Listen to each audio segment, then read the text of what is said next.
Hey, Joe Proto here with one of the keys to understanding reality.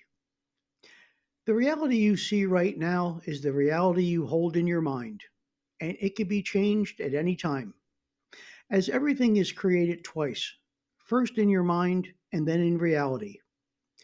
William James once said, human beings, by changing the inner attitudes of their minds, can change the outer aspects of their lives.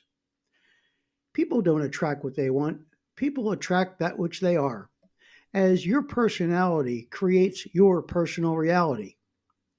Since we become what we think about most, remember, what you think and how you feel molds and shapes energy into your reality, and what you believe and do is how everything happens for you. For things to change, you must change.